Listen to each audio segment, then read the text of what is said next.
Halo sobat itu semuanya, selamat datang di channel Praktisi Forex teman-teman. Di video kali ini kita akan bahas tuntas tentang stop loss. Jadi bagaimana sih cara menentukan stop loss yang baik dan benar menurut saya ya. Dan juga beberapa hal terkait stop loss. Jadi kan kadang-kadang tuh stop loss tuh kayak nolongin, tapi kadang-kadang kayak jerumusin ya enggak. Kadang-kadang mah bagus ya bisa mempertahankan kerugian, tapi kadang-kadang kok bikin rugi doang terus balik arah gitu. Nah, kita akan bahas tuntas pada video kali ini teman-teman tentang stop loss, dan video ini mungkin agak lama karena memang ada banyak hal yang pengen saya bahas ya tentang yang namanya stop loss. Jadi simak video ini sampai dengan selesai, tapi sebelum itu kita simak dulu promo yang satu ini teman-teman. Oke, untuk teman-teman semuanya yang mau trading forex jangan lupa sama broker XM ya. Dan untuk teman-teman yang pengen penghasilan tambahan itu bisa mengikuti juga yakni program XM Partner. Jadi menjadi IB dari broker XM seperti itu. Dan nanti teman-teman akan mendapatkan komisi sampai dengan $25 per lot untuk setiap klien yang trading di bawah afiliasi teman-teman. Jadi ini bisa menjadi penghasilan tambahan bagi teman-teman semuanya seperti itu ya. Oke, untuk informasi selengkapnya, teman-teman nanti bisa cek aja link yang ada di deskripsi video ini. Oke, kita akan bahas yang namanya stop loss teman-teman. Stop loss itu apa sih? Ya stop loss ya pasang SL gitu ya, membatasi kerugian kayak gitu. Tapi sebenarnya kenapa sih kita harus menggunakan stop loss? Karena untuk menciptakan kesempatan lagi. Jadi mungkin buat teman-teman yang masih enggan menggunakan stop loss, saya kasih tahu ya teman-teman, bahwa stop loss itu bisa menciptakan kesempatan lagi. Loh kok bisa seperti itu? Nah, saya kasih contoh nih. Modal $1.000 ya, sekali trading kalian kasih stop loss. Misalkan ya, $10. SL-nya pokoknya maksimal $10 lah gitu. Otomatis teman-teman sudah menciptakan 100 kesempatan untuk trading. Nah, beda cerita dengan orang yang nggak pakai stop loss. Dia bakalan bingung, dia bakalan hold minus, dia bakalan nahan minus yang nggak ada gunanya. Plus sama sekali nggak ada gunanya.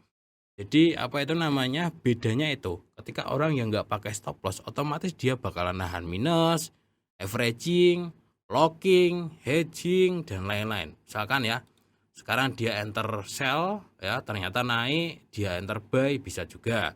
Atau mungkin dia sell sekarang ternyata naik, dia sell lagi juga bisa.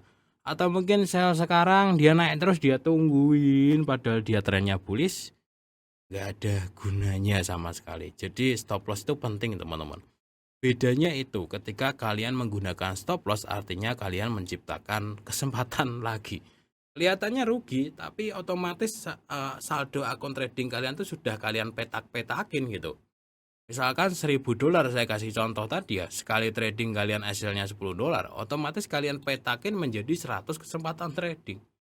Jadi stop loss tuh gunanya ini teman-teman, untuk membatasi rugi kita. Masa iya sih 100 kesempatan trading kita mau SL terus, kan nggak mungkin gitu. Ya nggak, apalagi kalau sudah pakai risk reward gitu kan. Ya bisa jadi kita nanti punya 200 kesempatan gitu kalau sebagian sudah profit ya. Bisa jadi kita punya 300 kesempatan karena ininya banyak yang profit gitu. Kemudian kita masih pakai SL yang sama terus gitu terus. Jadi SL itu sebenarnya menciptakan kesempatan baru, di mana kita besok itu masih bisa trading lagi ketika kita pakai SL. Beda cerita kalau tipe orang-orang yang terus menerus averaging atau mungkin hold minus, besoknya nggak bisa entry ke floating ya kan. Jadi seperti itu teman-teman. Dan bagusnya ya teman-teman, untuk psikologi trading yang bagus, sehari itu maksimal kena SL 2 kali udah berhenti trading. Itu kalau saya sih, kalau teman-teman mau gimana ya terserah teman-teman gitu ya. Jadi sehari SL 2 kali udahlah, udah waktunya berhenti, waktunya saya nyerah gitu.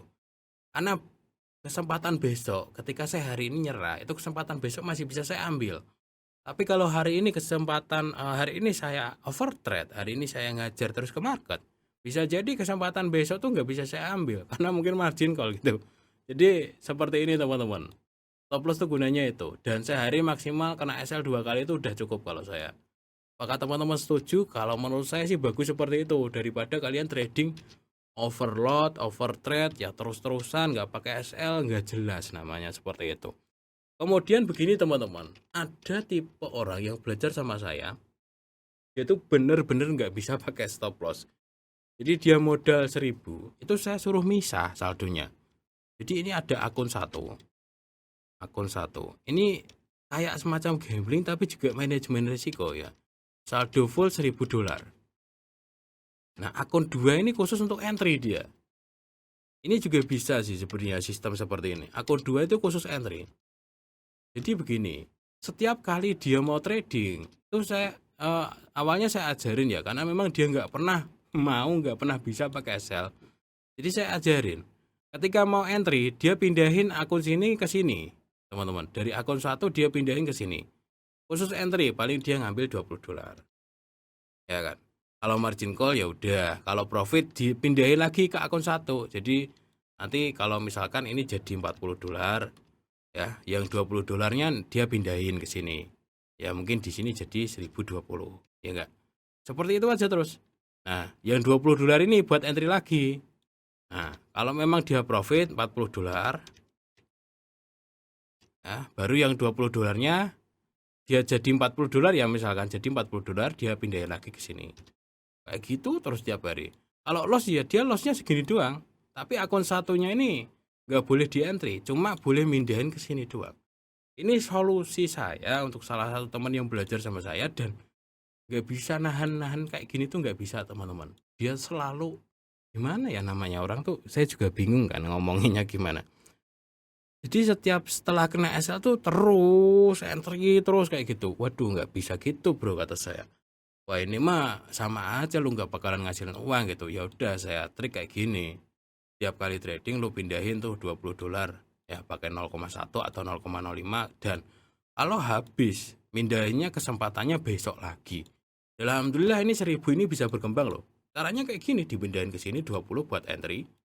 Kalau profit pindahin lagi ke sini. Yang ini tuh bisa nambah dia. Ini strategi yang sedikit gambling sebenarnya, tapi ya gimana lagi? Kalau dicampurin jadi satu, teman-teman, dia entry terus pakai ini, bawa belur, itu udah nyoba berkali-kali gitu.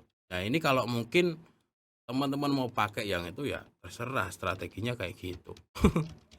Ini juga sebenarnya termasuk strategi stop loss loh teman-teman. Cuman stop lossnya tuh ya gimana gitu ya kayak gitulah intinya. Oke, sekarang kita masuk ke cara menentukan stop loss teman-teman. Cara menentukan stop loss yang pertama adalah risk per trade. Ini udah yang ketiga ya teman-teman. Ya udah nggak apa-apa lah. Risk per trade itu apa? Resiko sekali trading. Jadi ketika teman-teman sekali trading tuh siap rugi berapa. Ini adalah dasar utama menentukan stop loss. Dasar utama. Nah, contoh kayak gini ya. Pakai modal yang kecil aja. $500 misalkan. Nah, sekali trading saya itu siap rugi berapa? Mungkin sekitar $5 ya. $5 risk per trade. Ya udah, berarti kalau kalian pakai lotnya 0,02, kalian harus setting SL-nya ya 25 pips atau 200 250 poin. Jadi cara menentukan stop loss yang pertama adalah risk per trade teman-teman. Jadi ini dasar utamanya ya. Nanti kita masuk ke cara-cara yang selanjutnya. Risk per trade ini penting. Jadi oh ya hari ini saya mau sell SAU USD. Ruginya itu berapa gitu. Kalian hitung antara lot dan pipsnya. Nah kalau mau ngitung lebih mudah sebenarnya ada aplikasi FX kalkulator. Nah itu ada di Google teman-teman bisa cari. Dan kayaknya dulu pernah saya bahas deh. Itu enak kok teman-teman. Jadi begini. Misalkan kalian enter sell di sini ya. Ini kok gede banget sih. Oh ya saya gedein tadi. Enter sell di sini dihitung sampai pip berapa, itu ruginya berapa, itu bisa teman-teman kalian gunain efek kalkulator. Itu ada di kalkulator. Itu ada di Google tuh banyak teman-teman. Kalian cari aja. Di Play Store banyak efek kalkulator. Nah, ini juga enak ini. Jadi dia bisa menentukan yang namanya ini nih contohnya ya. Risk rasionya berapa persen, itu nanti otomatis kalian akan menemukan titiknya di titik berapa. Ya, kalau kalian ketik 1% itu nanti langsung ketemu di titik berapa. Itu teman-teman. Dan ruginya berapa itu langsung ketemu. Jadi itu kalian bisa pakai. Ini bagus kok efek kalkulator yang ini nih, yang apa ini namanya? Yang warna pink ini. Pink atau ungu sih? Ungu ya, ungu sama pink ya.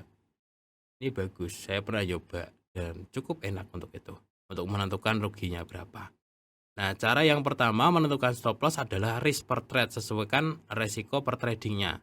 Ketika kalian trading pakai resiko $5, ya udah tinggal kalian sesuaiin sama lotnya. Misalkan begini ya, sekali trading risk per trade-nya adalah $10 misalkan. Risk per trade-nya adalah $10 minus $10. 20 lah, $20. Nah, kalian pakai lot 0,1 ya. Berarti ya tinggal kalian set SL-nya 200 poin gitu. Ini aja sih. Ini untuk yang pertama, risk per trade. Nah, Bang, gimana kalau ternyata marketnya itu jalan udah jauh dan SL-nya itu mau nggak mau lebih dari risk per trade gitu. Contoh kayak gini.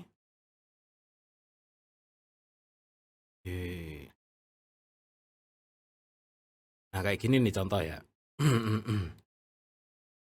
Di sini kita kan open sell misalkan, tapi kalau harus taruh SL di atas ini kok lebih dari risk per trade saya, Bang, gimana gitu. Ya nggak usah trading, bro, ngapain. Jawabannya simpel gitu. Kalau memang kita nggak bisa naruh resiko kita atau SL kita mungkin terlalu lebar kayak gini, kan udah terlanjur jalan gitu ya. Kalau misalkan kita enter sell di sini, SL di sini, oh ya masih masuk gitu risk per trade saya. Kalau kena SL cuman rugi $10 gitu. Nah, kalau sudah jauh kayak gini, saya sell di sini, saya harus taruh SL di sini. Lah ini mah sekali rugi $50, ya udah nggak usah trading, bro. Gitu aja. Cari momentum yang lain. Nggak usah dipusingin. Jadi risk per trade itu penting banget, teman-teman. Jadi cara menentukan stop loss yang pertama adalah risk per trade. Sekali trading siap rugi berapa, itu yang kita setting sebagai stop loss. Cara yang kedua, teman-teman, cara yang kedua kita masuk di break support resistance. Ya, ini sebenarnya sama dengan apa itu namanya? Hampir sama dengan tadi ya. Tetap harus sesuai dengan risk per trade-nya ya. Misalkan kita di sini ya. Di sini kita pasang yang namanya sell limit mungkin di sini. Ya, kita sell di sini. Jadi pedoman yang kedua intinya adalah break support resistance atau supply demand. Mungkin kita sell di sini. Nah, SL-nya ada di bagian atas ini SL. Nah, ini adalah pedoman yang kedua. SL-nya gede banget di bagian atas itu. Nah, SL-nya mungkin di sini. Kita sell di sini ya. Ini adalah pedoman kedua. Selain risk per trade, kita bisa pakai pedoman yang namanya break support resistance. Contoh kayak gini ya, kita sell di sini, jadi kalau ke break ke atas kena SL, nah ya udah ini adalah pedoman kedua. Atau contohnya yang lain pas di support ya. Ini bekas coretan apa sih? Saya tuh sampai lupa. Nah kayak gini nih ya teman-teman, ini kebetulan ada double bottom ya.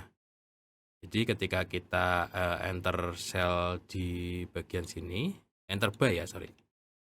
Buy di sini ya. Ya udah kita SL-nya tinggal taruh di ketika break dari support resistance. SL. Taruh di bawah sini.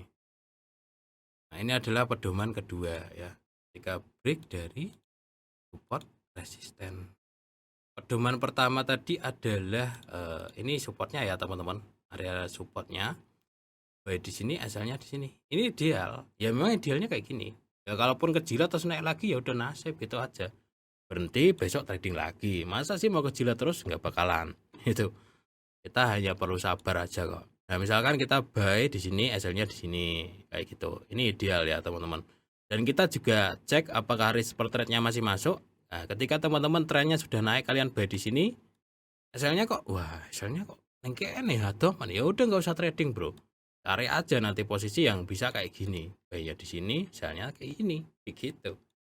Jadi risk per trade sama break support resistance itu pedoman penting ya ketika menentukan yang namanya stop loss. Yang ketiga ini yang kelima ya. Daily rank, teman-teman. daily rank atau daily candle juga bisa sih. Jadi biasanya teman-teman SL itu juga bisa menggunakan ini, daily candlestick. Yang pertama risk per trade, break support resisten, daily rank, atau gini nih, kita masuk ke time frame daily. Mohon maaf ya, saya nggak bisa editing ya, mudah-mudahan ini nggak apa ya namanya, nggak masih bisa dicerna kayak gitu. Time frame daily ini penting banget. Contohnya sekarang nih. Sekarang ini sebenarnya saya bisa ambil sell teman-teman di sini. Ya ini daily-nya dia buka turun ya. Sekarang bisa saya ambil sell di sini dan SL-nya tuh ada di atas daily yang sini. Kenapa teman-teman? Karena candlestick daily itu penting untuk konfirmasi. SL-nya di atasnya sini. Nah, ketika hari ini dia break lebih tinggi daripada hari kemarin, maka dia akan ada kemungkinan untuk lanjut. Nah, beda cerita kalau teman-teman mungkin ambil buy di sini. SL-nya bisa di sini, kejauhan kan? Mending nggak usah trading kalau kayak gini. Jadi rank daily itu penting banget. Oke, contoh lagi. Aduh, ini coretan apa sih? Daily rank ya, atau daily candlestick-nya. Contoh lagi sell di sini. Ini ya, sell, kan SL. Jadi perhatikan daily rank-nya. Contoh lagi sell di sini, karena mungkin di sinilah. Di sini ya, ini udah ada engulfing ini ya. Yang ini belum ada ya, anggap aja ya. Ini naik dia engulfing. Ya kebetulan di sana mungkin ada resisten dan lain-lain. Kita enter sell di sini. Daily rank-nya yang sebelumnya ini yang kita acuin, bro. Berarti SL-nya ada di sini. Daily rank-nya yang ini. Kalau kita enter buy di sini, SL daily rank-nya di mana? Di sini. Nah, agak kejauhan kan? Nah, kalau kita enter buy di sini, SL daily rank-nya ada di sini. Jadi kita memperhatikan SL itu di luar candle daily kemarin. Contoh lagi kita sell di sini ya. Jadi SL kita ada di atas daily rank kemarin. Ini SL-nya di sini. Nah, kayak gini. Ini adalah cara menentukan SL yang ketiga. Bahkan ya, di sini ada pin kita sell, SL-nya tuh bukan di sini, tapi di sini. Nah, kira-kira ini masuk nggak risk per trade-nya? Kalau nggak masuk, nggak usah trading, ngapain gitu. Nah, misalkan kita buy di sini ya. Ya, SL-nya berarti ada di sini. Nah, kalau kayak gini teman-teman tunggu dulu ya. Misalkan dia masih turun kan nggak mungkin buy kan. Dia biarin bentuk sumbu, lalu dia naik, lalu baru kita masuk buy. SL-nya ada di sini bisa. Tuh. Atau mungkin buy di sini ya. Ini ya bicara misalnya daily rank ya. Dia buy di sini, SL-nya ada di sini. Di luar candlestick hari kemarin. Kayak gitu teman-teman. Atau mungkin nah ini ada lagi nih. Kita sell di sini. Jadi candlestick daily itu bisa buat acuan SL juga. SL-nya ada di sini. Kenapa? Karena ini di batas hari kemarin ketika dia naik lawan arah lebih tinggi dari hari kemarin itu cukup bahaya. Nanti jadinya dia tren bullish kayak gitu. Oke ya, jadi daily rank teman-teman. Kita taruh SL di luar candlestick hari kemarin. Ya, seperti itu. Itu adalah cara yang ketiga. Menentukan yang namanya stop loss. Cara yang selanjutnya adalah break dari trendline. Break dari trendline. Enak contohnya ora iki. Saya bentar. Trendline. Kayaknya di sini tadi ada. Saya pakai contoh time frame kecil aja ya, nggak apa-apa ya. Tapi jangan dipakai time frame kecil, pakailah time frame gede.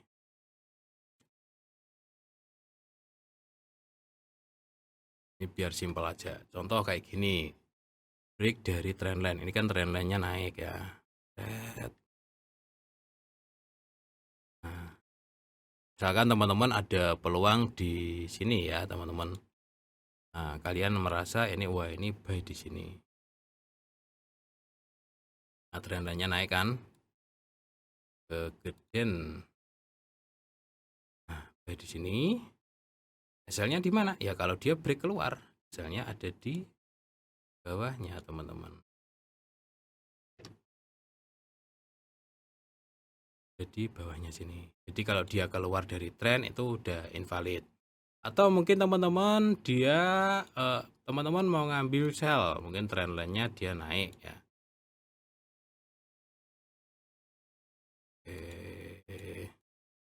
Trend line-nya mungkin naik. Nah, kalian mungkin mau ngambil sell. Ya, ini kebetulan mungkin ini nggak ada ya, anggap aja nggak ada. Dia naik misalkan naik. Nah, ya sell. Ya tinggal kita sell di sini. SL-nya di luar rank tadi. Jadi SL-nya di mana? SL-nya adalah di daerah sini. Ketika dia keluar dari rank, ketika dia muncrat keluar ya ke atas ya, untuk SL ya udah. Kalau keluar dari rank itu yang cukup bahaya. Jadi kalau buy kita bisa taruh di sini, mungkin kita buy di sini. SL-nya ada di bawah sini. Nah, ketika keluar dari rank itu yang cukup bahaya karena itu bisa terjadi perubahan trendline. Ya seperti itu ya teman-teman. Jadi sebenarnya nentuin SL itu ya simple, ada 4 hal ini. Yang pertama adalah risk per trade, berapa kita siap rugi dalam sekali trading itu ya SL kita. Kita hitung antara lot dengan pip-nya biar kita sesuai risk per trade-nya. Oh ya, saya trading siap rugi $10 pakai lot 0,05. Ya udah, saya buy 0,05, SL-nya berarti 200 poin kayak gitu. Kemudian break support resisten. Nah, yang seperti yang saya jelasin tadi, daily rank atau daily candlestick. Yang keempat adalah break dari trendline. Sebenarnya ini sih cara menentukan stop loss. Ya teman-teman, mudah-mudahan bisa dipahami meskipun saya nggak bisa editing yang neko-neko yang keren-keren. Mudah-mudahan aja tetap masih bisa dipahami seperti itu. Sekian, mudah-mudahan bermanfaat teman-teman. Assalamualaikum warahmatullahi wabarakatuh.